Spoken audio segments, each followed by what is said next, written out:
Hey everyone, Michael Anthony here. Van Halen, Chickenfoot, Sammy in the Circle. But anyway, you're listening to the only podcast that is dedicated to breaking down the entire Van Halen catalog one track at a time. And the podcast will rock. Ow! Hello, baby!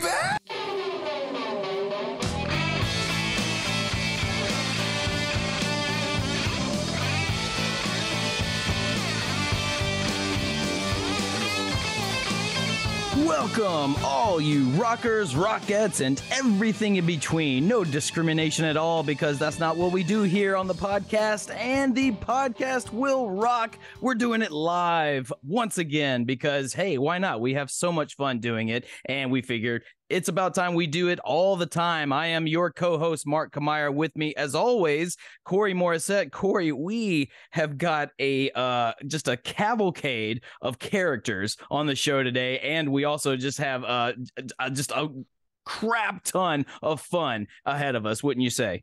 Oh, I've been looking forward to this ever since I pitched the idea back in December. It's David Lee Roth versus Sammy Hagar tonight. We're going to have a lot of fun. I'm going to let you do the introductions as you so often do there, Mr. Kamier. But we got a few people watching. There's a good buddy, Tom. Says if nobody on the show shouts out when it's 8:05, I don't know what we're doing here. Jonathan Todd in the chat. Yeah, Scott Monroe looking for a cage match tonight. And I don't know, things might get ugly. Good thing we brought in some extra help here tonight. Scott Haskin from the Magicians Podcast also watching here tonight. I think he's still drunk from the last live show we did, Mark. Wow. What was that an evening? You didn't even make it all the way through. No. I was about to say it's a wonder any of us are even still sober from that evening. It's certainly I needed to take a day or two to fully recover. Probably not going to run into those issues tonight, but you never know. The night is young, and we have quite a lineup ready for you all. As you say, it's going to be a clash of the Titans, this show. This is the show, I think, that even before Corey and I really understood what this show would become, what it even was, I think deep down we knew at some point a showdown was going to come into play, and the showdown has arrived. It's David Lee Roth versus Sammy Hagar. I know we don't like to put these guys up against one another, but we figured, what the hell? There are two camps. There's always two camps of Van Halen fans, the Sammy guys and the David guys. Apologies to Gary. Take a shot, everybody. But that's just the way it goes, and thus we are lucky to have friends and fellow podcasters who also really enjoy being on different sides of the camps. So let's bring them all together and just see what happens. So without further ado, representing the camp of David Lee Roth from the DLRCast, our friends Darren and Steve. Hello. And on the other side of the camp, not to be outdone, representing the Sammy side from the Bogus Otis show, our good buddies Darin and Brent. Hello, everybody. Please make your introductions. Say hello to the people. Hey now. Welcome to the Cabo Wabo. Like a lightning bolt in your Cheerios. What's happening, guys? There's only one way to podcast. I wonder if Cheerios taste better with a bit of lightning. I don't know. We'll have to consult the experts on that. But look, you guys, we're so happy to have you guys. I cannot wait to see what this show brings about. I'm ready for absolute carnage, or I'm ready for just absolute peace and harmony. Either way, but if it does get a little too chaotic, we brought with us a special, let's call him a referee in case things get just a little too heated. All right. Our good friends from the Van Halen News Desk, Eric Senich. How you doing, Eric? Yes. Very serious. No joking tonight. I'm the referee here. No, not a single joke. Yeah, this is my chance to meet for the first time Brent and also Darren from Darren. Yeah, Darren. That's one or Darren two. one. Yeah, this is okay. Darren two. Yeah, from the Bogus Otis. It's like Bewitched Otis all over again. podcast. Yeah, I didn't want to mispronounce the name. It's Paltrowitz. Yes. Yes, like when It's 8:05. Boom. It's 8:05. Sorry, I had to throw that in there. So yeah, things could get ugly tonight. So be ready. Be ready. That's what I'm here to police the two sides, because as we know, this gets very ugly, the Sammy versus Dave battle. So I'm ready. Yeah. So you got the Dave side, which is like fire, and you got the Sammy side, which is like ice, and we're in the middle, kind of like lukewarm water, just like at Derek Smalls from Spinal Tap. Looking forward to this one here tonight. Mark, I love that you're an agent of chaos, and right off the hop, you introduced 4 people at once, and then just said, take it. And then and nobody knows who's supposed to go first. Well, I figured way to kick off the proceedings. We get everyone's pleasantries out of the way at the top, just in case things start to boil once we get into the actual nitty gritty of the show. That's all. Hey, look at that. Kevin Brown is in the chat. Lots of red on my screen right now. Appropriate. And Scott Haskins says, and there isn't even any blood yet.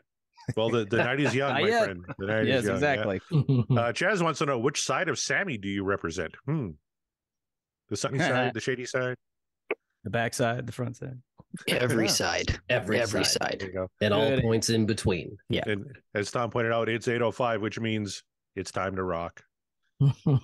Yes, it is. It's time to rock. So right at the top of the show, you all are familiar with how we do things. But to those of you joining us live for whatever reason, you maybe just stumbled across it and you don't know what we do here. What we do here on the show is we break down the Van Halen catalog and discography one track at a time. And because we have both the Sammy camp and the David Lee Roth camp, we are going to do 2 songs. We're going to spin the dreaded or the effervescent, whatever adjective you want to give it, wheel. And the wheel is going to give us both a Sammy tune and a David Lee Roth tune. And if it gives us 2 of the same thing, we're going to spin it again until we get to one. So that means, this is important, that means when we do spin Pleasure Dome tonight, we're going to have to talk about it, Corey, and you're just going to have to accept it. Oh, I'm ready for that. And actually, Chaz, I think he was already manifesting spanked because he's a son of a bitch. But the wheel has actually been very kind to us on live shows. You know, we got When It's Love, we got Run Around on the last one. We've had some big cuts. Somebody in the chat, I'm trying to find it here, picked Panama versus Pound Cake, which can't happen because we already did Panama. But true. Pound Cake is still out there. Pound Cake is still out there. Yeah. There was another one who wanted to do Jump versus Right Now. That was Jonathan, who also said Jump versus Right Now. That'd be a good one, eh? That would be. I appreciate your sentiment there, Jonathan. However, I think Corey and I have talked off air about it, maybe even on air, but it just wouldn't. It feels more poetic if we got all the way to the end and Jump is the last song that we cover. It probably won't end up that way, but here's hoping. However, if we do spin Jump tonight, then we'll happily talk about it and we'll discuss. But that is up to the wheel, and we're not there yet. While we have him here on the panel, we always like to bust in with some Van Halen news, if anything's going on in the world of Van Halen. And let's just go directly to the source. Eric Senich, I'm looking at you, man. What have you got for us? You got anything you want to talk about? Yeah, some really cool stuff. Actually, did you guys from the Bogus Otis podcast talk about and see Sammy's 75th birthday bash, which was streaming? You had to pay for it though. It was on. It was TMZ. TMZ presents Fox News is who streamed it. Yeah, I've tried actually 6 Ways to Sunday, and the problem is just like Sammy's rum and tequila, we can't get it up here in Canada. Geo-blocked. Yeah. Wow. Oh wow. Okay. So help, send help, please. Yeah. We posted that back on January 10. Michael Anthony headlined. That event's coming up in March? He's headlining on March 25th. And Mark and Corey talked about this in one of your episodes recently. He's headlining a Save the Heartbeat fundraising event and concert in Costa Mesa, California. You can go to VHND to find out more about that. If you're in that area, that'd be a cool show to go see. Dave's been releasing his podcast, season 2. How have you guys been enjoying that? I know Darren and Steve just did a great podcast. Their latest episode of DLRCast. I listened to it today going to work, and they cover that show pretty well. Maybe bring everybody up to speed on what David Lee Roth is doing with his podcast. Well, he's talking all about his time in Haiti, of course. Yeah, that's all there is. Yeah. Yeah, no, it's interesting because Darren brought up a good point on the DLRcast. It sounds like a lot of, my first thought was like, okay, this is all stories that he would put in another book. Maybe he's deciding he's just going to put it all into the podcast. But then as Darren brought up a good point, these are stories that may have already been left out of the original book from 1997, Crazy from the Heat. And now he's telling them.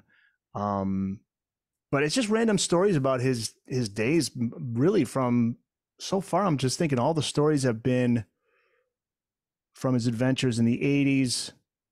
I don't know, Steve and Darren, do you guys remember if there's anything from the 90s in there? I mean, everything is pretty much... Technically, his camping would have been in the 21st century. Right.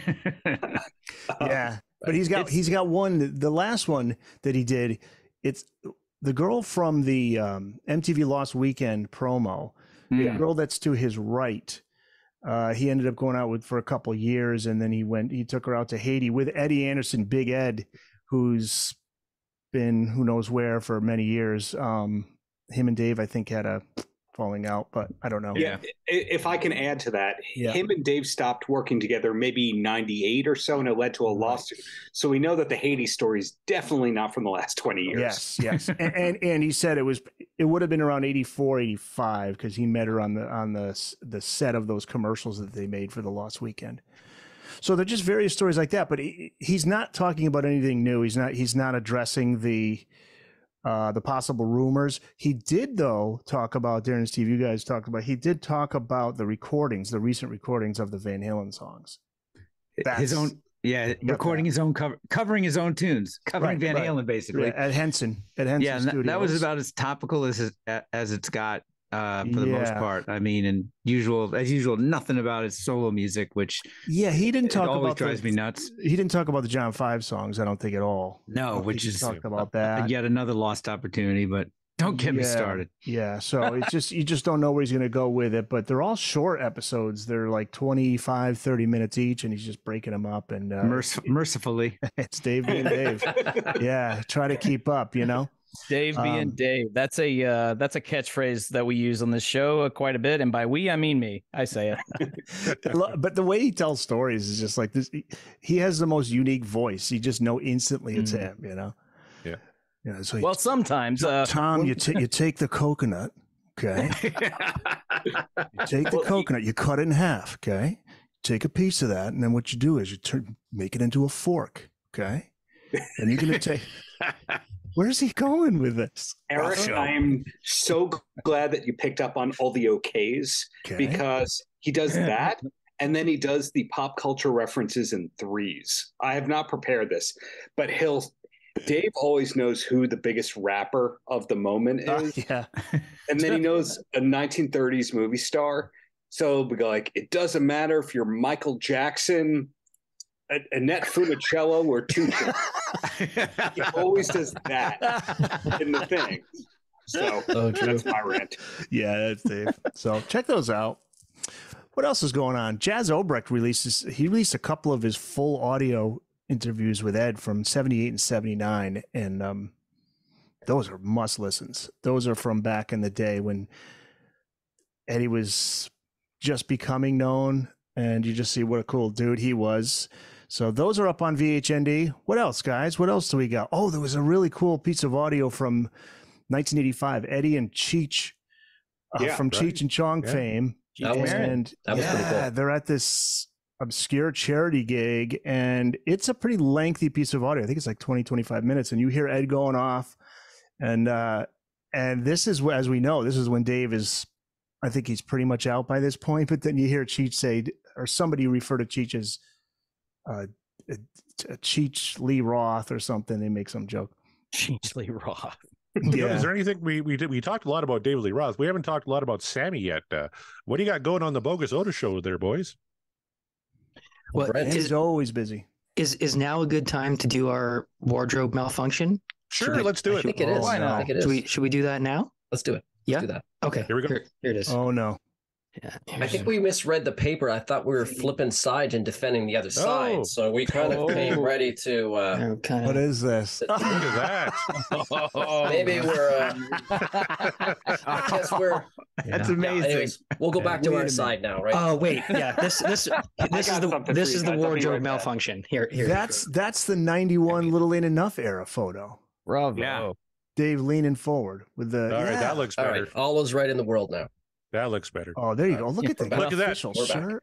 Oh, They're Darren all took is off. right He's in coming the back. What do world, we got here? except for I just saw that there's a Mariano in the chat, so I don't know if all is right in the world. We'll see. No. Yeah. Uh-oh. Yeah, have they talked about the hamburger from Better Off Dead yet? What did I miss? Everything and nothing. Sorry for that commercial break. Now we have the proper garb. Look at that, on. man. Look There at it the is. fancy shirts. Perfect. We should talk a little bit about tonight because we build this as the ultimate grudge match. David versus Sammy. By the end of the night, we are going to definitively prove who the better frontman is. Let's start with Darren and Steve in 500 words or less. Why is your fighter, the best frontman? Oh, wait a minute. Do we need a referee, official ref? I think we might need a referee, Eric. Hold on. I'll go get him. You know what? While he's doing that, Yeah. we're going to go to the tail of the tape. Here we go. The tail of the tape. David Lee Roth versus Sammy Hagar. Albums. David Lee Roth with Van Halen has 7. Sammy Hagar has 4. Sales 57 million to 27 million. Number 1 albums. David had 0. Sammy had 4. Album sales average 8.12 million for David, 6.75 million for Sammy. So not a big runaway that you would think. Sammy actually kind of closed that gap when you consider how many albums sold per record. So go ahead, Mark. I was just it's interesting. It's interesting because I think this was my argument in the early, nicely done, Eric. That was my argument in the early days of the show about Sammy versus Roth, and everyone, or not everyone, but a few of our naysayers called me a liar, and I didn't know what I was talking about. But the numbers are right in front of you, so I'm just throwing that out there. Delay of game. No, we got a delay game. All right. Yellow flag already. All right. Eric's gonna be throwing flags all night, boys. So make sure you keep it clean, keep it above the belt, right? No low blows. Looking at those numbers, I know all the DLR guys look at that and say, "Oh, Dave was by far the most successful singer." But how many of those albums were sold after Sammy's popularity in the '80s? Right, a lot of people went back and bought the back catalog after 5150, No You Ain't One Too. So I think that gap's a little more narrow than people think. What do you think, Eric? We talking about album sales between the Sammy era and the Dave era? Is that where we're going? Yeah. Yeah. The 1978 debut in 1984. No album during the Sammy era eclipsed those sales. Right. I think 5150 was the highest, 6 million. And what was the total number for Sammy era and total for Dave? The totals were, let's bring it back. Bring it back. 27 million for Sammy Hagar, 57 million for David Lee Roth. But the album sales average 8.12 million for David Lee Roth, 6.75 million for Sammy Hagar. Is that counting a different kind of truth?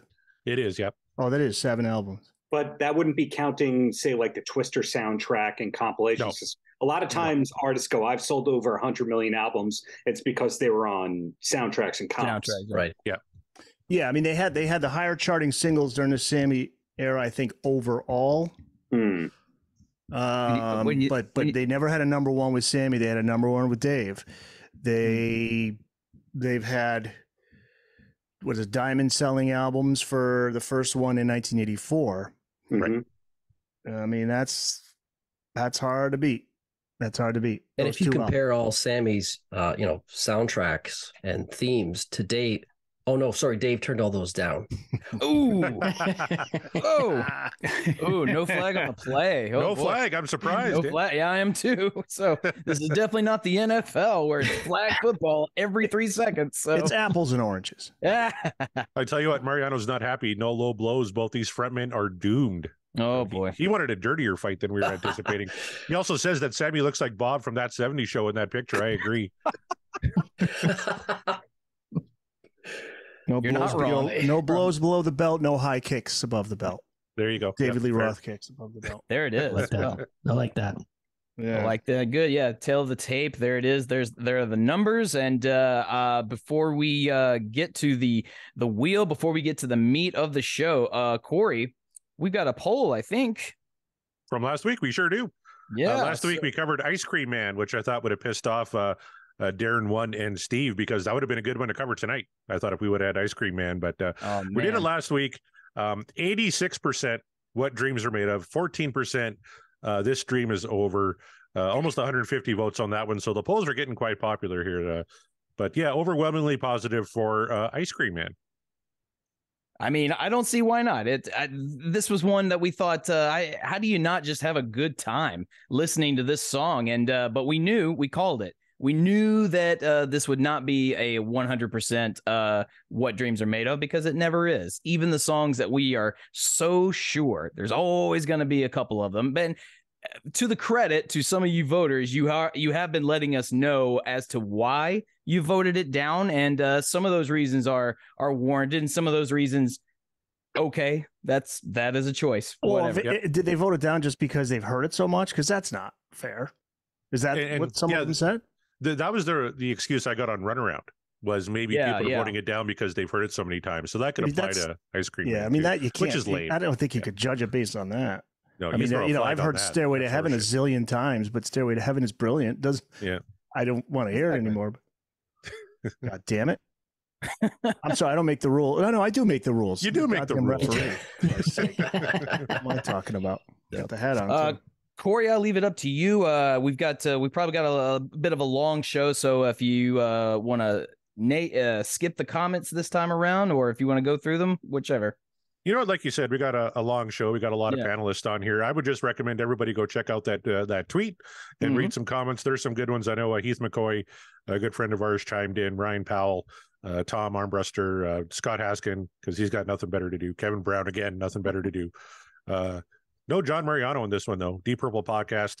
Oh, we're planning a date for those guys to be on the show. That's going to be a lot of fun. So check that out on our Twitter. I don't think I'll do live polls tonight either, because that ticked off a bunch of people last time around. So we'll just release the polls as the shows come out. Yeah. And to quote Mariano, if you voted against Ice Cream Man, you're out of the cult. So just throwing that out there for him. So there it is. There it is. That's right. And then Tom thought the point of the cult was to downvote in the polls, and he says, no, the point of a cult is to follow him blindly. So you heard it there from the horse's mouth. Stay a while, try the Kool-Aid. There you go. Yeah. So there you go. Okay. Yeah. Go to the Rockin' Polls. Check that out. Check out what everyone had to say and cast your vote if you didn't vote already. So without further ado, gentlemen, are you ready? Let's do it. We have a drum. Are we drum rolling? Ready to rumble. I just wanted to hear some enthusiasm, and that'll do. Let's see. Yeah, Steve's got that Roth scream. He can do that. But of course, I say, are you ready? And yet, thank you. That was Steve. And yet we can't. We can't spin it just yet, because one, Corey's still got to prime it, but two, I have to ask. We are here. It's Sammy versus Dave. Finally, the ultimate showdown. You're all here from your respected podcasts talking about a particular era of this band. But I have to ask, what song are you trying to manifest tonight? Or I guess it'll be songs later. But for now, just the one song. I'm gonna throw it to you, Darren Bristos. Bogus Otis show. What song do you want to manifest for the wheel tonight? And I'm assuming you're going to vote for your Sammy song. I'll do a Sammy song. And I was checking. I don't think you guys have done this one yet. So correct me if I'm wrong, but I'd be happy to hear 5150. We have not done that one yet. And that is a popular one. When I put it out there on Twitter, what should we manifest? 5150 by far was the most requested Sammy song. Yeah. Well, there you go. All right. We got one for 5150. Brent. Shut up, Chaz. Chaz says spanked. I don't like him anymore. Oh, wait, Chaz. Brent, what say you? So just to be clear, I cannot vote for How Many Say I? Is that right? No, you absolutely cannot. It is off the wheel. We're never going back. Okay. Well, then I guess my second choice would be I would like to manifest my have you done Mine All Mine? Yeah. Final one? Yes. I think we did. Oh, Yes. Yeah, Yeah. great tune. Love We only it. got like one track left off of Oh You Ain't One Too. I believe it's Black and Blue. Come on. Yeah. How about That's I'm gonna go feeling off balance. Feeling. Oh, okay. Ooh, Yeah. coming Nice. in hot. All Nice. right. All right. Deep All right. track. Is a deep track. All right. So from the other end of the spectrum there, we'll go ahead and call the shot there. Darren Paltrowitz, what song do you want to manifest, presumably from the Roth era? Oh, because you've already done Up for Breakfast. I just basically like to get anything from A Different Kind of Truth, because I haven't heard it for a while, because good old Dave, his business dealings, for some reason, it's not on Spotify now. No, Not on iTunes either. So weird. Yeah. it's quite tricky. So just any song from that album? Any song from that album. All right. All right. Very a broad category. I dig it. I dig it. Stephen Roth, how about you? I'm afraid I'm going to mention a song. Forgive me for my Dave-like attention deficit disorder here, but I'm afraid I might mention a song you already did. Actually, I was going to bring up, if you were going to reverse it, I was going to say, I was going to tell you a Sammy song, but I absolutely, I'll tell you, Dave era, I love Fair Warning. I love Hear About It Later. And Drop Dead Legs. Just, there's songs that I will never tire of in the Van Halen catalog, and that's two of them. Did you do one or both of those, guys? Again, forgive me. Drop Dead Legs we did, but we haven't done Hear About It Later. Yeah. I've been calling for that one for a little Man, bit. that's I think that's one that some people might forget its greatness. Yeah. That, Steve, you guys have all of Dave's high screams to start your show. I think you've got that one in there, right? Because Dave goes way up on that one at the end of it. Yeah. Yeah. The classic Dave scream. All right. And you know what? I'll go ahead and ask Eric, how about you for this first spin? What you can you have the benefit, you can choose any era you want. All right. Corey and I discussed this backstage off the air right. with the brown M&Ms removed. And we said that we want, for God's sakes, this is probably the 100th time I've requested and manifested one, Humans Being. It's got to happen. Corey, Not absolutely great choice. Great choice, great song. One of my faves. Yeah. Sammy era fave for sure. Oh, yeah. Got to do it. So again, that's one I've been waiting for a while. You and me both. So I'm going to echo that sentiment because, why not? So Corey, what say you for this first round? Oh, what Eric and I talked about was combining our manifesting powers, because out of everybody on the panel, 3 times people have called their shot and got it. Eric once, me twice. So we're going to combine our powers. Humans Being for a Sammy track. I also picked the Dave track because we're kind of in the middle. I would love to hear. Actually, I know you said for the last show, but kind of feeling some jump here tonight. I think this is a good panel to break down Van Halen's biggest hit. Well, it certainly would. I mean, wouldn't that be something if we spun Humans Being and Jump? Talk about just really, really going for it. We'll see how that goes. But all right, you know what? I'm going to combine the power of Humans Being as well, because I've been wanting it. I've been wanting to hear it. But then I'm also gonna throw in the song that, again, I have been wanting to hear, and for some reason the wheel just says nah.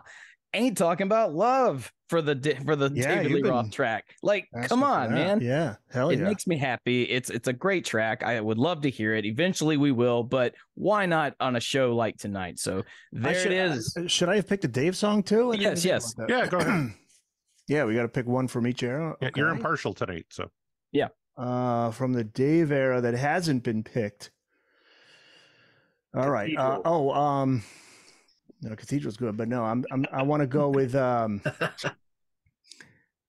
man. It's only a 2-hour show, Eric. Come on. No, I know. No, just the 1984 intro. Dave does have a co-write on it if you look through ASCAP. Oh, very fascinating. I like that. I'm thinking I want to go with something from Women and Children First. Like I'm trying to think, what did you do from Women and Children First so far? Good question. We did almost the entire second side of Women and Children First. Yeah. Did you do? Okay, though you did almost first sight, so you may have already done Romeo Delight. Did you do Romeo? No. We have not done Romeo Delight. Okay, Romeo Delight. That's the one. You and a lot of people, or there's at least one or two other people in the chat asking for Romeo Delight. Romeo So Delight. A lot of votes for Romeo Delight. Okay, there you go. Well, there you go. There you go. The manifestations, at least the first ones, have been made.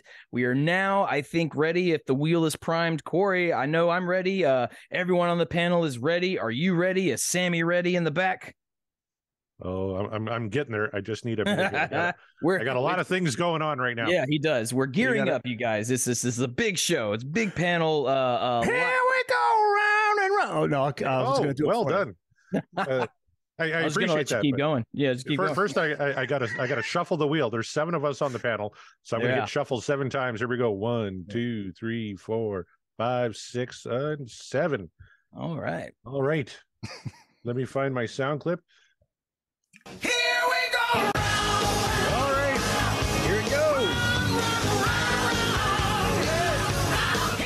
Oh, it's almost. Oh, I thought we were gonna get Pound Cake. Instead, we're getting an unreleased track from Van Halen 3. That does not count.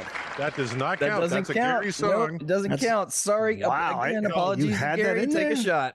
Yeah. So that stays on the wheel.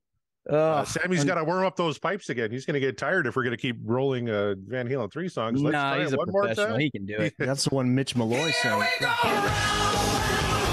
think it's time to charm. Let's see what we got here. I swear if we'll Take 2. We're coming down to. Oh, where have all the good times gone from Diver Down? Another Diver Down tune. Okay. That is our Dave track for the evening. Eric, tell us about Where Have All the Good Times Gone? Kinks cover, opening track from Diver Down, 1982.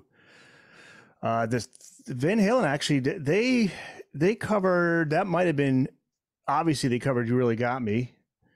There's that one. There might have been another Kinks song they did too from the club days. But that's pretty much the brief overview of that one. It's one of the many covers on Diver Down that Eddie was not a fan of, but interesting though, it's not like your typical hit single. The choice was pretty interesting. So a lot of people didn't even know it was a cover, unless you really knew your Kinks history. Do we have any hardcore Kinks fans on the panel? I like the Kinks. There we go. I was one of those folks in 1982. I did not know it was a Kinks song being a sophomore in high school. I think it's a great album opener, though. I'll tell you that. You dropped the needle on that when I first got it. I was like, totally, fell in love with that riff right away. Yep. Then I saw the credits and went, hey, isn't the same the guys who wrote the song on Van Halen 1, So back in high school, it came around full circle. Right on. And may I'm out of line for saying this because I'm on the Sammy side, but Little Guitars is, that could be its own album right there, right? Yeah. It's all right. Yeah. It's all right to admit that. Yeah, there's an interesting another DLR cover. And then Jonathan says, "Spin again, no covers." He says, "No covets." No covets. Yeah, we're not coveting anything here. That's not Josh Todd from Buck Cherry, right? Yeah. No. Apparently Kevin Brown is a huge Kinks fan, so it's ironic that he's not on the panel with us tonight. But he's watching. He'll be chiming in the chat because Kevin loves to talk. But Darren 2, the second Darren from Bewitched, you're on the DLRcast. What is your thought on Diver Down and on this track? I like it. It's fine, but it's not one of my 15 favorite Van Halen songs. Probably not one of my 25 favorite Van Halen songs, but it's good. I mean, bad Van Halen is still pretty good. Well, we thought that too. And then Van Halen 3 hit. Well, we're not going to talk about that. Fine. Many say come on. I'll tell you, it's the only cover I like to still listen to from Diver Down. Really? Yeah, I mean, Pretty Woman, right? I mean, well, Dancing Straight still dig, but Pretty Woman I long ago kind of got tired of. Just, there's just some songs you just, All right. I want to get the thoughts on the panel on this because I got some people, I'm not going to single you out, Jonathan, bitching that we should spin again because it's not fair because this is a cover song and we can't adequately compare David Lee Roth's lyrics to Sammy Hagar's lyrics. Yeah. So is that semantics at this point, or do you guys want to spin again? Whatever makes the people happy. Whatever. I vote to spin again. I mean, Dave's customer is always integral, right. Okay. Customer. Yeah, that's always fair. right. I mean, I'd give some props. Darren and Steve have said it a couple. I think we've heard you guys say on 2 of your episodes, you're happy that the Bogus Otis guys don't hate you. We can't hate anybody. we love everyone. And honestly, I love Diver Down. To me, it's as much as there's some darker stuff on there, like Full Bug is a bit of a dark tune. To me, Diver Down is kind of an upbeat, happy album, and that's what Darren and I talk about all the time with the Sammy era stuff, right? Those albums are happy Van Halen. They're happy. Yeah, I love Diver Down. So John Mariano says if this is WWE, we'd be chanting bullshit on that spin. So pretty unanimous in the chat. WWE, however, yeah, it is pretty unanimous, and I am inclined to, even though I'm the one who's just like, no, we can't destroy the integrity of the show. I'm going to agree. It's a cover. It's semantics. So yes, I think we absolutely should spin again. All right. So let's hope for Intruder this time. Okay, I got to make sure. For the third time's a charm. Man, we're going to be spinning this dumb thing all night here. If it's another cover, I'm just going to laugh. It's okay. Every time the wheel spins, we get to hear Run Around, so that's cool. Yeah. Yes. Every time the wheel spins, an angel gets his wings. Here we go. Here we go. No whammies, no whammies. Big bucks. Oh, what did I say? What did I say? Oh my God! What did I say? There it is. Come on. Goodness. There That's it is. 3. Wow. There it Jump. Man. Well, There it is. how about that? Well, there goes a fair fight between Sammy and Dave, because what the heck is going to match up to Jump? God. Oh no, It's there's fixed. some clunker Brent, it's lyrics fixed. in It's Jump. fixed. There are some we'll get to it. We'll get to clunker it. lyrics. Don't worry. I don't know that we need to really say too much at the top before we start playing the song, because I want to save it until we actually start listening to it, hearing what Dave is saying, listening to the music, and then we can chime in and just have a brawl between us all. Tell you what, the chat is very happy. Tom points out, you're not destroying the integrity. You're holding to the premise of the special episode. So there you go. It is. Then, yes. Thank you, Tom. Yeah. Woohoo. A lot of happy guys. Sweep the keg, Dave. Okay.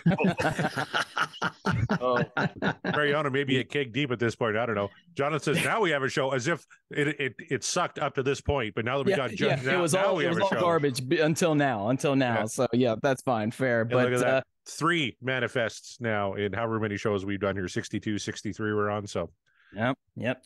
Head to your local casino and may the odds be ever in your favor. So tell you, there's some people who are not fans. There's people that don't like it. Yeah. I'll come back for the next hour. Ouch. Yeah. Well, people that don't like it. Sorry, Rava Flav. That I'll win him back. I mean, Hey, Rava Flav, look up my interview with Flavor Flav from last week on YouTube. I think you'll enjoy it. Free plug. Yeah. There's, like I said, there's not a lot to really say at the top of, because it's Jump. This is arguably classic. No, it's not arguably. This is their most famous song. So, I mean, Eric, you would agree with that. Yeah, you're the expert. I'm not an expert. I love Manifest Jump. with 2 mulligans deserves an asterisk. Fuck you, John. Does not. I'm the home run king. You are. You're the Babe Ruth of podcasts there, That's Corey. Right. Yeah, I love Jump, man. Jump is just encompasses all that is great about Van Halen, if you include the video. Well, so you got Dave doing his visual, all the acrobatic moves that he did, and that video sent it to #1. Mm-hmm. Mm-hmm. Yeah, there's a thing, you kids listening out there. There were these things called music videos. They weren't on YouTube. We had to actually watch them on TV because MTV actually did that. MTV used to stand for music television. And you see these music videos. That's how we got wind of so many songs and the corny videos that would accompany them. This video, however, is very fun. We all know Jump. We're all, I think, ready to talk about it. Fighters to your corners, tighten up your gloves, and let's just get ready to just take a whack at it. Corey, whenever you're ready, let's do the thing. All right, here we go.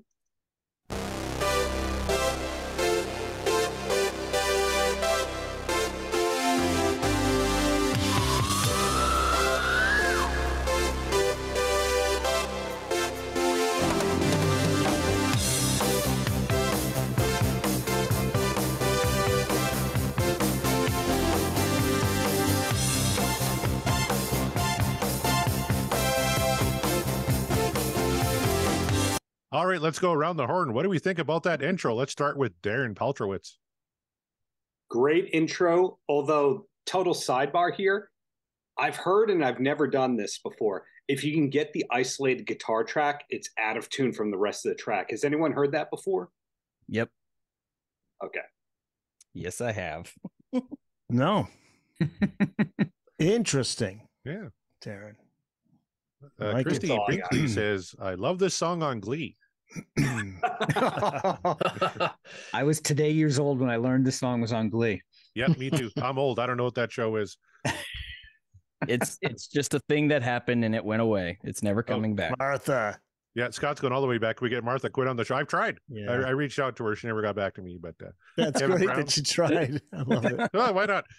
Wayne Gretzky said you miss 100% of the shots you don't take, right? So yeah, Kevin, the drum man.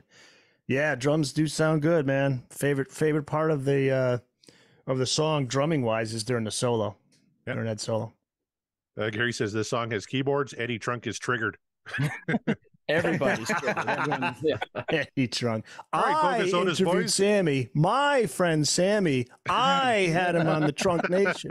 I know Michael Anthony. Nice. All right, we got to hear from the Bogus Otis boys. You obviously aren't opposed to keyboards because they were prevalent during the Sammy era. What do you think of the intro to Jump? Well, I like the keyboards. I'm a big guitar player, and I like the keyboards because they have a guitar. They have the Brown sound on the keyboard, so I love the grittiness of the keyboard sound that Eddie dialed in for this.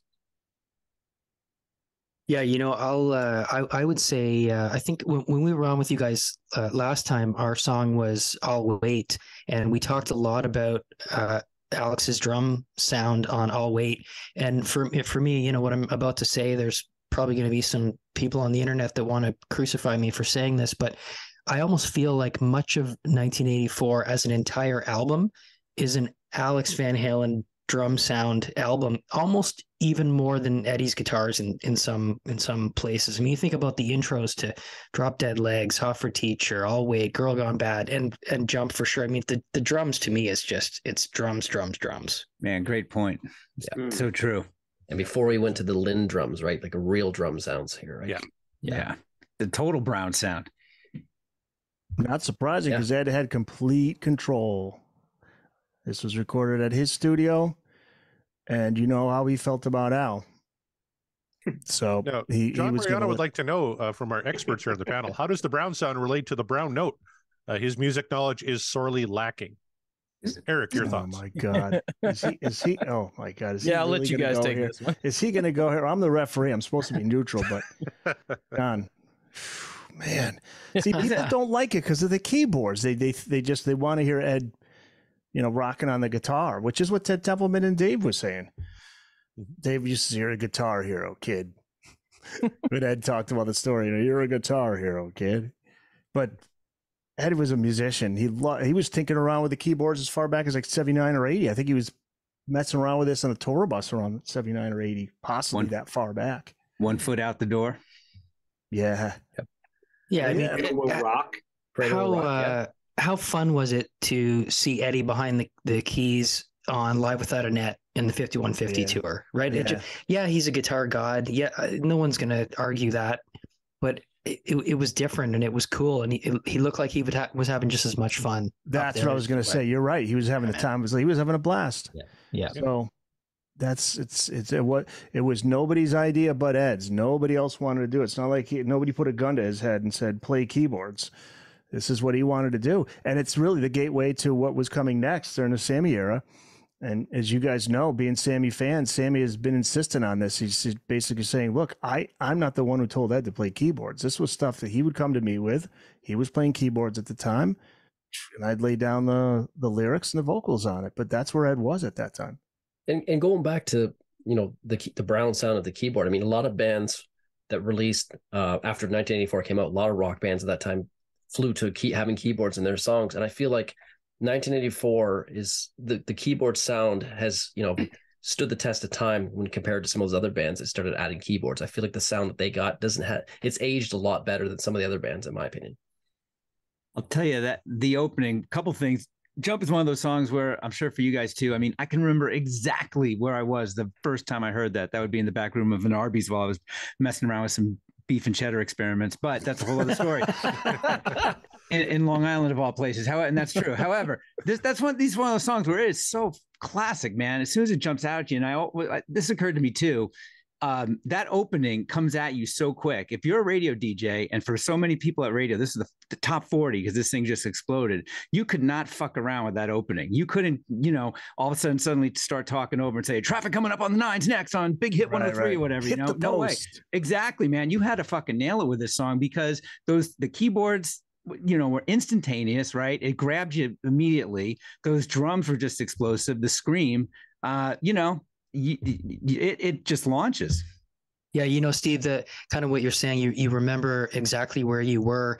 And I think every time you heard the song since then, if you're sitting down, the second you hear that keyboard intro, you want to get up and dance or move or jump, right? 100%. Absolutely.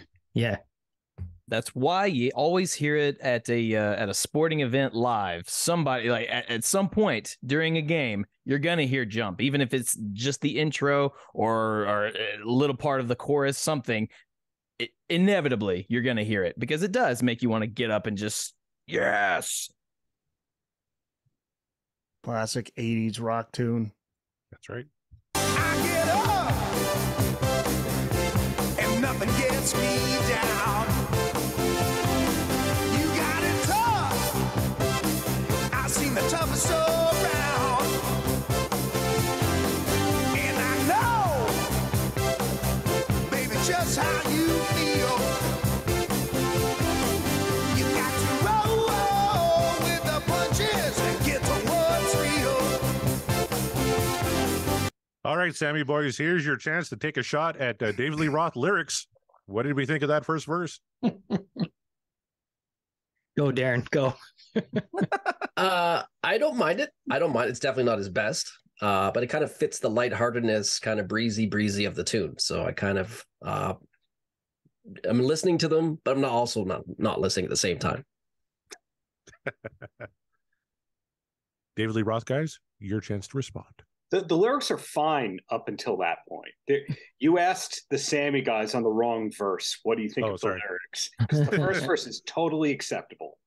I think it's fair to say that Roth he's a brilliant lyricist, and we're not even going to go down the path of Sammy's lyrics until we get to our Sammy tune, because everybody likes to beat him up for a bunch of different lyrics. But for me, Jump lyrically is certainly not Dave's finest moment from start to finish. I mean, it fits, but Jump is Jump because of the music. I mean, he's got so many brilliant rhymes and pieces of his lyric writing, and Jump is it's not one of them. I'll tell you this. Listen, this is no name your other Van Halen song here with there's no Drop Dead Legs, let's say, or Top Jimmy, right? With this great story, but that to me the lyrics are perfect, and for what this song is, and they match perfectly with the upbeat sound. And that first verse there, that's like a little motivational speech right there, right? I mean, you got it tough. I've seen the toughest around. Just, you know what I'm saying? It's like you're ready to go as soon as you hear this thing. It's back to Mark's point about every sporting event you've ever been to in an arena or a stadium. It absolutely fits getting everybody hyped and pumped up for sure. All right, here's our first trivia question for the night, gentlemen. And I expect the DLRcast boys to know this right off the hop. Rolling Stone ranked Jump on their updated list of the 500 greatest songs of all time. What number is it on that list? Because it's a slam dunk for the DLRcast, let's start with Steve Ross. Steve, what number on Rolling Stone's 500 greatest songs of all time is Jump? Man, I want to say, if I recall, and I'm going to be wrong because usually I try not to pay too much attention to Rolling Stone, but I think this was like somewhere like 11 or 12. 11 or 12 of the 500 greatest songs of all time. Okay. Let's go. Let's pick one of the Sammy boys here. Let's go with Darren. I'm going to say it's above 250 somewhere. Above 250. Way to take a stand, my friend. Darren Paltrowitz, what do you think? Is this like the Price is Right, where you win by guessing under the amount, but you get over and you lose? We always play Price is Right rules. Yeah. You have to get closest to the actual number without going over. Yeah. So Steve said 12, so I'm going to say 13. 13. There you go. Good I think we're both strategy. out of our minds. Yeah. Brent. I'm going to put it. I'm going to put it in number 99. 99. All right. Eric Senich. 111. 111. And Mark Kmeyer. As far as like greatest of all time songs, what number? But try to think from Rolling Stones perspective. Yeah. So hit That's yourself in the thing, head you know? a few hundred Yeah. times and then guess. Yeah. I'm gonna say 8. 8. Ooh, 8. Well, I'll tell you what. Eric Senich wins this round. The correct number is 177. No, Wow. I knew it. 177. I gave him too much credit. The Rolling Yeah, Stones. I knew it. That's Yeah, my bad. Yeah, they that's Yeah. Rolling Stone, yeah. Oh, God. Mariano's comparing the song to A Man in Motion. Oof. Not good. Ooh. All right. Let's keep going. Onward. Shall A quick we? comment on that, just that whole dun, dun, dun, dun, dun, dun, dun. It's so cool, man. It just drives the song along. Inspired by the Hall & Oates Kiss on My List. Eddie even said that to Daryl. Fun fact. Almost potential Van Halen singer, Daryl Hall. That's right. Yeah. Can't you see me standing here? I got my back against the wrecking machine. I ain't the worst that you've seen. Can't you see what I mean? Might as well jump. Might as well jump. Go ahead, jump. Go ahead and jump. Oh, hey you, who said that? Baby, how you been? You say you don't know, you won't know until you begin. What does that mean? Which part? You won't. You say you don't know. You won't know until you begin. Like begin what? Listen, this is the Dave mentality, you know? I'm just trying to stir the pot a little. It's lead with your face. Lead as with your Dave would face. say. It's potential disaster.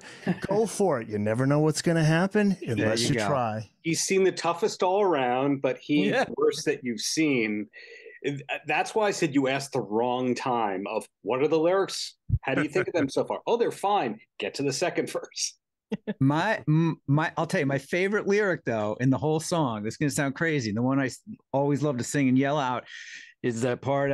Are you? Who said that? Baby, how you been? I mean, it's just, you know what I mean? It's almost like it's off the cuff. He It's answered funny. himself. You can hear a little dig. Exactly. That's the other thing. too. Who said that? How you been? Like, nobody, Dave. Nobody said anything. That's you. I kid you not. That is my favorite.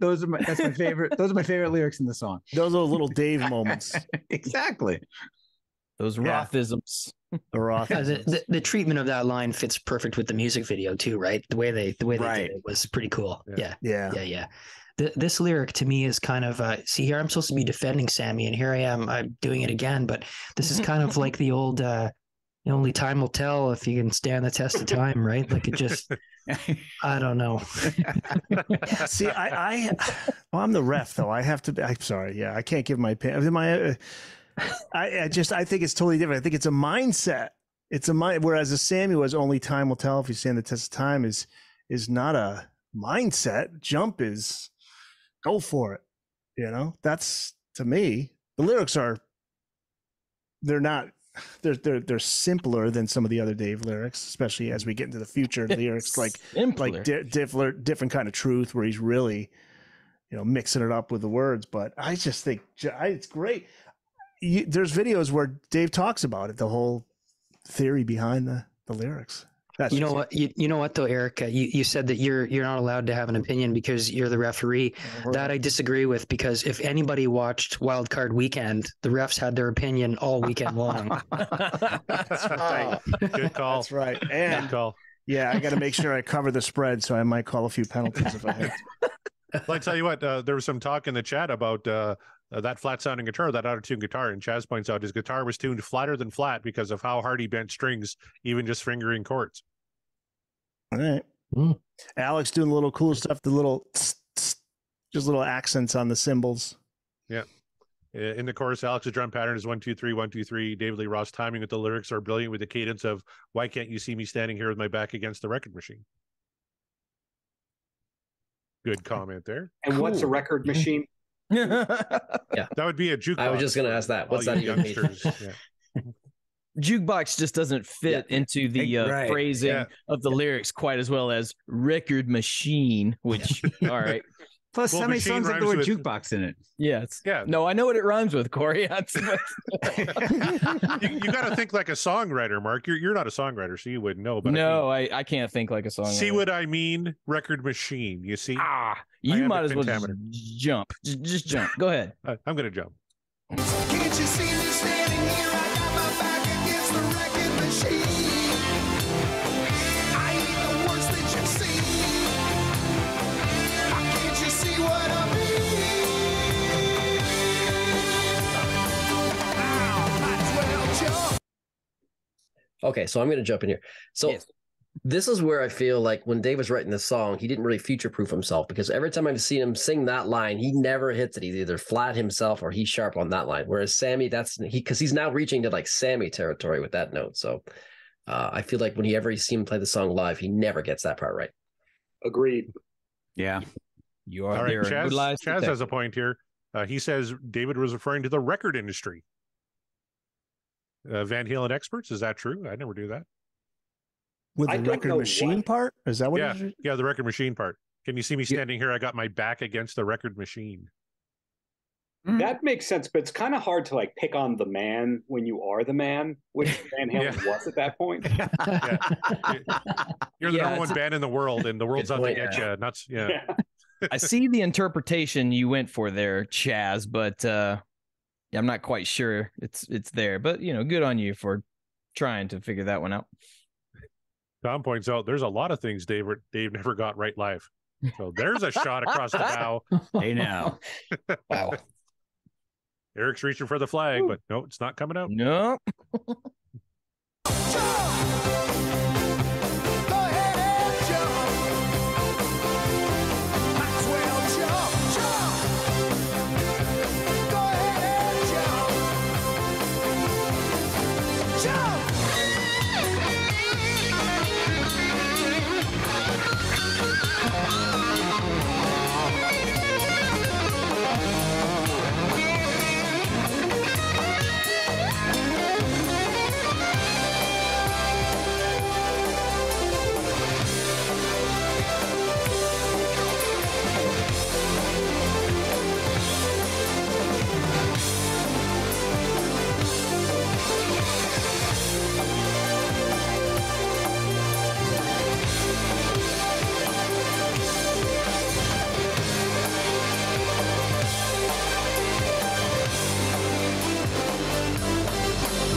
All right. Now, someone mentioned 1984 really is an Alex Van Halen album. It really is. And I was really listening to Alex in that section there. Fan-fucking-tastic. I know we got some fellow drummers in the chat who I'm sure are gonna chime in. But for the first time in a long time, I was listening to Eddie on the keyboard or on the guitar. I was listening to Alex, and he was killing it.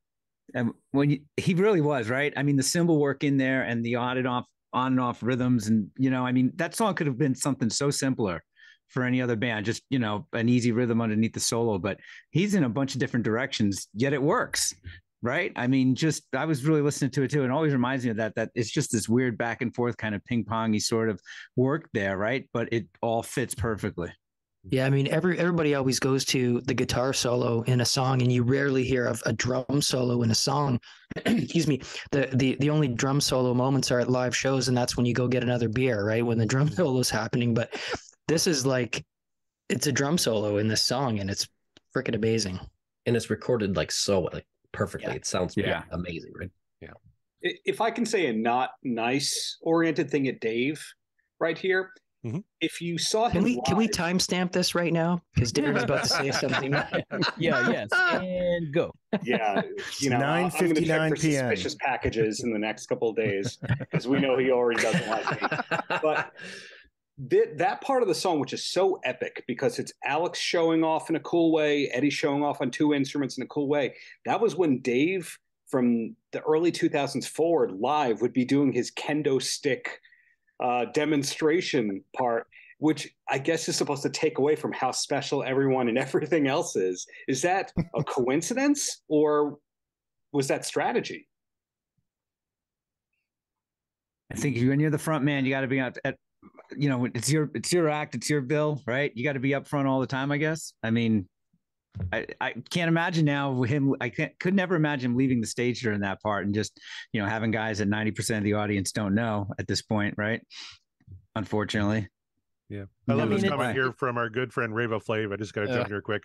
My lovely bride who heard me listening to the show just yelled to me, "Hey, Jump. That's the only song I like from that band." That actually bride European, that would explain it. Europeans only know Jump usually. that actually reminds me, though. I've known people who just, passing rock fans, not really women is in particular, a few women who never really liked Dave's voice, but they'll say, "Oh, I love that song. I love his voice on that song." Go figure. It's bright and airy and upbeat, and that sounds like a commercial for a room freshener or something, I'm sure. But There's a couple interesting. Correct though, the piecing together of the solo. They're two. Right. Yeah, Ed and Dom Andy. Yeah, once you hear that, you can't unhear it, right? Yeah. I always remember from the music video, there's a couple of interesting little tidbits, and I can remember during the that kind of keyboard solo piece, someone said years ago that if you look really closely at the top of Eddie's keyboards, there's like a thick layer of dust across the top of it, and it's almost like a bit of a metaphor for maybe nobody else wanted him playing them, so they were stuck in the corner and they just got yanked out for the video and covered in dust or something. I don't know. That's interesting. The comment that was made a minute ago too about this guy's wife saying, "I hear Jump in the background," and that's the only. So there's some similarities here because when my wife and I first met, and one of the first things she got to know about me was my obsession with the band Van Halen, and she at the time actually said Jump was like the only song or thing that she knew about Van Halen. So I think this is a very similar story for a lot of us for sure. Absolutely. I wanted to go back to this comment here because Gary says, "I'm a 54-year-old, 100% heterosexual male saying that Eddie's smile in this video is fucking epic." Right on. How could it's infectious, man. How can you not get happy looking at that smile, right? Yeah. But seriously, how fucked up was Eddie during that video shoot? Because the smile is there, but you look in his eyes and that hamster ain't on the wheel. Smoking something in the corner. That smile kind of reminds me of Jess Spicoli during certain parts of Fast Times at Ridgemont High, Hey, and who are the musicians in the room here, if anyone? I try. Well, one of you guys probably know this, but I always wondered, and I looked this up a long time ago, but I always wondered, there's something that sounds different in my ears, and that's because the solo is in a different key than the rest of the song. Yeah. Yep. Which until that sounds different.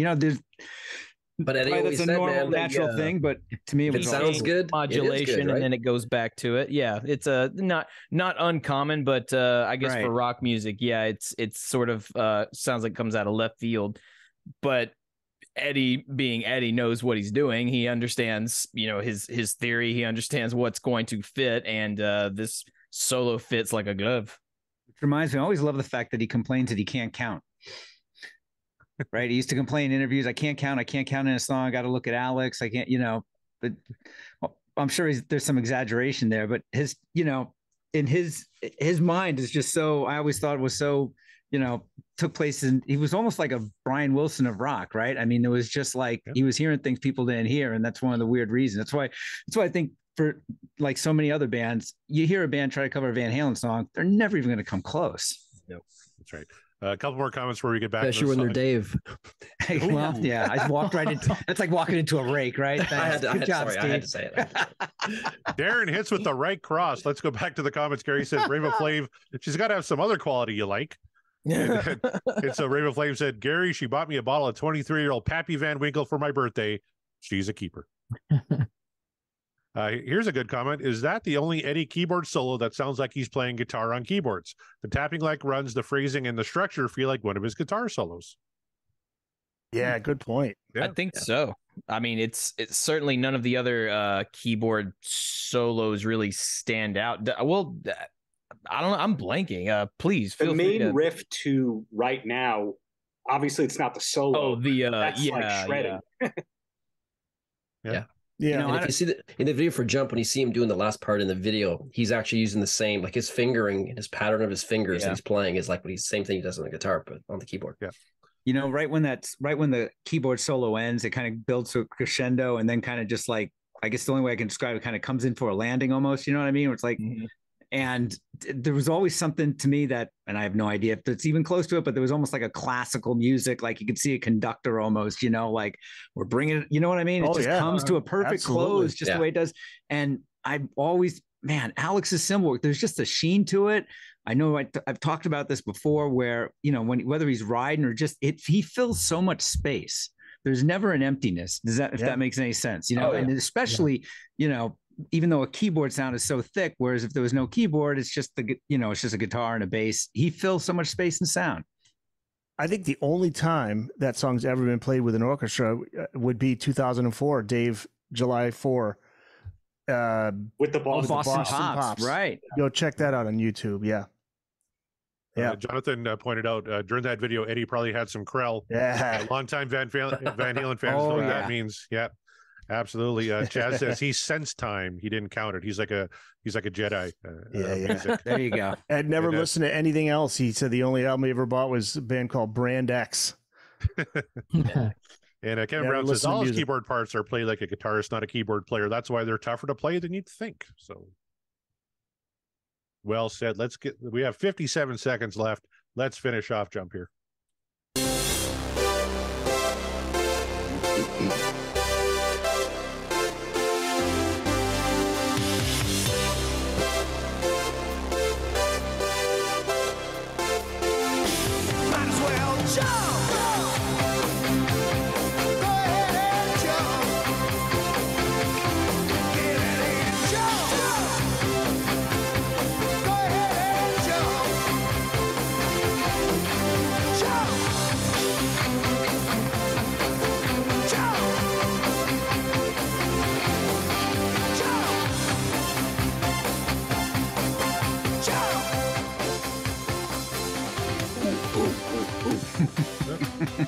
I love that part that Al does. Yep. Throws that in there.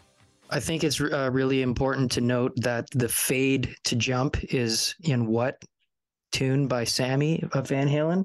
That would be Top of the World. Yes. Yes. And it's also played at the end of Dance the Night Away in the US Festival. That's right.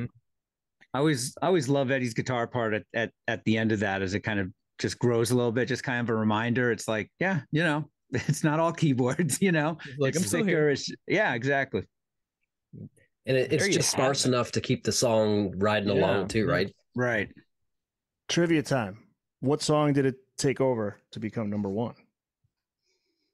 Was it Beat It or Thriller? Nope. Nope. Spent 5 weeks at number one. Didn't start off that way. It was like number 47 when it started in late December, and then when the video hit, went to number one. Give up? Yeah. Was it a Madonna song? Was Madonna? Well, no, but this is a band who had a lot of hit singles in the 80s. Oh wait, was it Duran Duran? Nope. Damn. Was it Toto? Nope. I just read this. I should know this. Not Foreigner. Nope. Yeah. Whitney Houston, Tom asks. Whitney Houston, nope. I think this is pre-Whitney, right? Whitney came out in 86, right? Guess for Madonna. Guess for Madonna, no. Billie Jean, no. Give a clue. The lead singer was part of Do They Know It's Christmas in the one of the early Culture Club? verses. Wham? Yes, Culture Club. Oh. So Do You Really Want to Hurt Me? Nope. Karma Chameleon? That'd be Karma Chameleon. Really? Oh, wow. Interesting. Okay, so I have a random question. I should know this, but I don't. You know how in the Just a Gigolo video, how Dave is lampooning every pop star of the moment? The Boy George person looks exactly like Boy George. Is that Boy George? No, I don't think so. I don't think it is either. I agree with you. The person looks very similar, but I don't think it is. Yeah. Because everyone else is cartoonish, and you go, good parody. Yeah. It does look And then like. you look at the Boy George and go, that might be him. Yeah. He was drunk a lot during that time period. He might have just ambled onto the set for all we know, and really legitimately got thrown out. But because it is pretty close. Yeah. He was on the next soundstage shooting the A-Team. I have a friend who made it one of their New Year's resolutions to watch every old episode of the A-Team. And supposedly there's incredible cameos, not just Boy George. I'll check that out. Wait, was that me that said that? This is the one song that Sammy said was just like undeniable from a Sammy standpoint. He never was a fan of Dave, but he always loved Ed, obviously. But this was that one song he was like, damn, if I could write a song like that. Well, I tell you, we got a couple of requests, and people asked if you spin a Dave song that Sammy has played, will you play a little snippet of that for a little compare and contrast? So I have live right here, right now, queued up, and Sammy's version of Jump. Should we listen to a little bit of it? Yeah, let's do it. All right. This is for you. It's for you.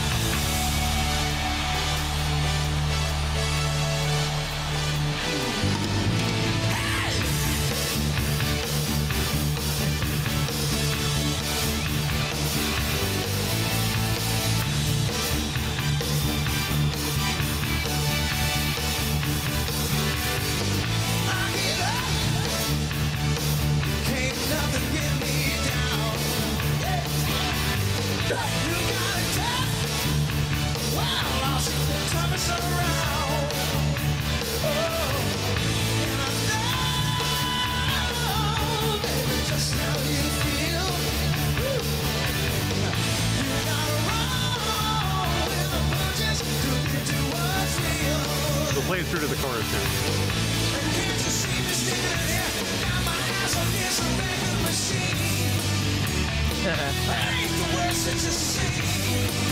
Debatable.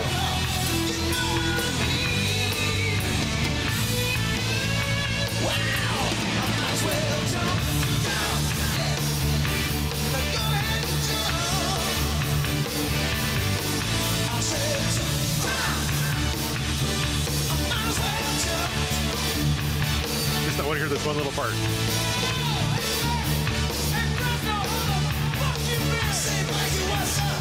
Hey, Mikey, what's up? How the fuck you been? Didn't he cut that in the studio that he talked about in his book that it wasn't really a live album and the tapes didn't come out well, so he re-sang the whole thing in the studio? Yeah, that is correct. Yeah. Yes. Okay, so Fresno was the made-up city for. That's got to be though from the actual tape. Because that's got to be. I can't imagine he's making that up. Well, that's Mikey. That's Mikey saying. Yeah, he's how the fuck you been? Scott's wondering, is that up a couple of steps? Yes. Yeah. Yeah, and that's Kevin says great vocals. Right? Who is that? It's definitely up in a higher key. Yeah. All right, Kevin. Penalty on Kevin, even though he's not playing the game. Instigating. That's you're in the box for two, Kevin Brown. I'm not gonna. Never mind. Okay, so there's Jump. We all know it. Everyone knows it. Even if you're not familiar with Van Halen's catalog, as we've learned from people in the chat, people know that song. It's their most famous song. So I guess do I even have to ask individually? But I guess yeah, sure. Why not? We'll start with Steven. This is how it works. What dreams are made of, or is the dream over for Jump? What all your 80s pop rock dreams are made of. It's a classic. It's forever will be.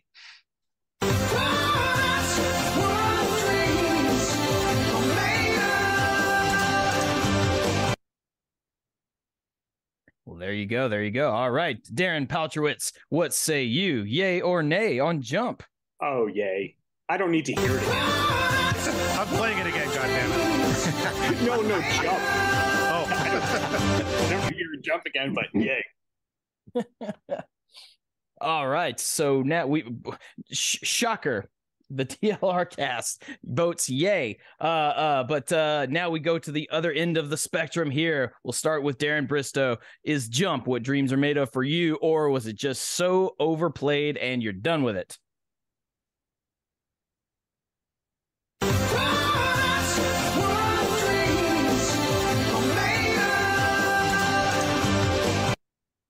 But I do have a caveat. Yes. Ooh.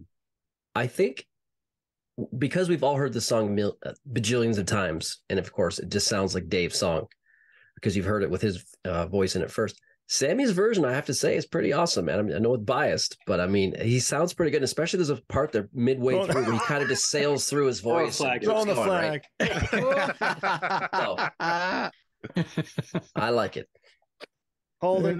Hold it. Oh boy, that's a 10-yard penalty. There's the flag right there. No, you're right, Sam. He sings it great. When he wanted to sing it, when he wasn't putting the mic into the audience, like, hey, you sing it. Yeah, there's a few lines in his version. You You want can to tell he's fucking just half sing? doing You it. sing. Yeah. I mean, it happens. Brent, what say you? Yay or nay? Undeniably, Roth.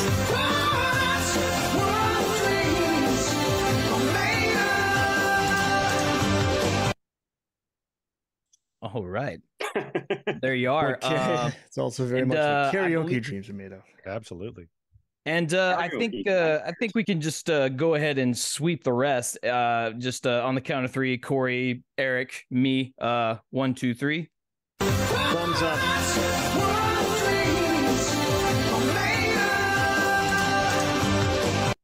Touchdown, 2-point conversion to win the Super Bowl. You heard the And ref. the 2-pointer. Wow. Yeah. Final thoughts, final words about Jump. Eric? It's perfect pop rock song. I know the old time fans don't like it because it's got keyboards, but man, that is just Ed's brilliance right there. It's downright nocturnal emission.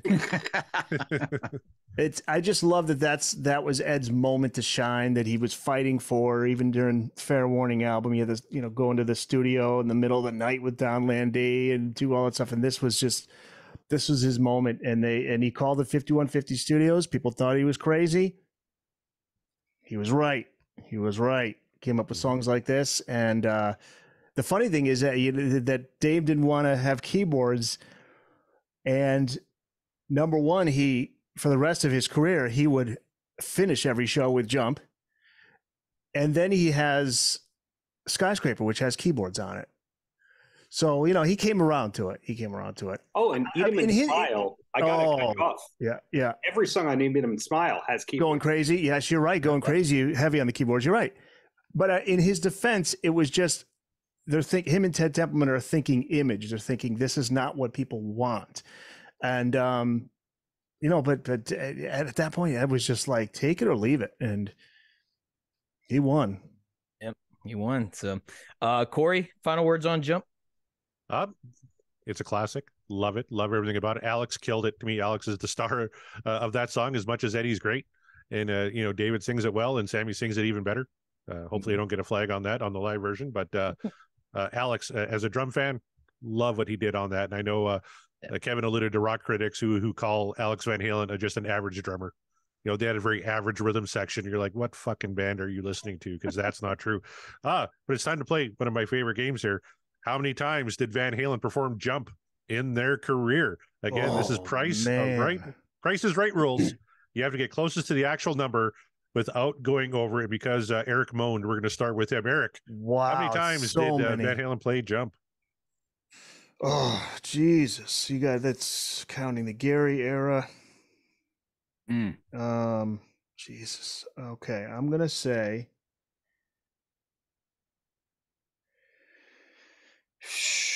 2-hour show. I'm going to go with 1,500. 1,500. All right. Darren Bristow, let's go with you. I'll do 1750. 1750. All right. Stephen Roth. Man, I would say we're getting pretty close to, I'd say about 700 or 800 times. I'm trying to figure out how often they were touring when things were kind of bad, but there was never a show after. I don't think there couldn't have been a show after that song came out where they didn't play it. Right. So I'd say 750. 750. All right, Brent. It's the 9 degrees of Sammy Hagar 900 times. 900 times. Very good. Darren Paltrowitz. I'm going to say Van Halen did not tour as much as you think they did, and 500 at most. 500 at most. Mark Meyer. Okay. And even 1,000.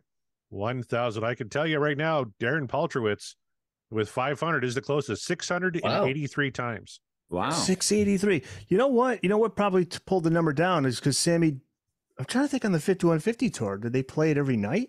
I don't know if they played it. I don't think they played it at all. I'm trying to remember on the 5150 They tour. were doing Robert Palmer and Led Zeppelin in that. Right. Right. That's right. They did Ain't Talking About Love. They did Panama. Panama. And Robert Palmer. Right. Who I love. I love Simply Robert irresistible. And it sounds cool. Yeah, that's interesting. That's a low. Man, that's a lot lower than I thought. Wow. Okay. I forgot about that 5150 tour. That's 175 shows and whatnot, right? Taken out, right? Yeah. That's still a lot of times to do the same song. So, hats off to them. Hats off to any band with the longevity in their career of which they're playing the same songs over and over again. But see, I'm sorry. I'm just looking here. The average set list for 5150 tour. You really got me. Only One Way to Rock, Summer Nights, Get Up, Drum Solo, Dreams, 5150, Bass Solo, Panama, Best of Both Worlds, Love Walks In, Good Enough, Guitar Solo, 55, Ain't Talking About. And then for the encore, Why Can't This Be Love? Jump and Rock and Roll. There you go. Average. But I don't know. Yeah, because he would hand off the mic to someone in the audience to do it, though, right? Yeah. You know what? Because I'm just always thinking of Live Without a Net. It's not on there, but they cut out a lot of songs off that. Well, my final thoughts on Jump is the word is iconic. This is their most iconic. It is an iconic song in the state of rock and roll, in the state of music. Everyone has their moments of glory, with the exception of Michael. He's not doing a ton of stuff in there, but he's at least holding down rhythm with Alex. So, more love to him for that. What else can you possibly say about Jump? It's the song everyone knows. You hear the name Van Halen, you think of Jump. Typically, the average fan, I'd say, would think of Jump immediately. There's a reason for that. So say what you want about Eddie Van Halen's keyboarding that he would do in the career following 1984, but their biggest song ever was very keyboard heavy, as we've heard. So take the good with the bad or whatever. That's Jump. That is our first song. That is the David Lee Roth portion of this show. So there you go. That'll end part 1 of this live show, Sammy versus Dave of with the Bogus Otis Show boys and the DLRcast show. That is us doing it for round 1. We're gonna hit up round 2. So if you're live with us, stick around. And if you're listening to us on the podcast, we are, and the podcast will rock, and we will rock you later.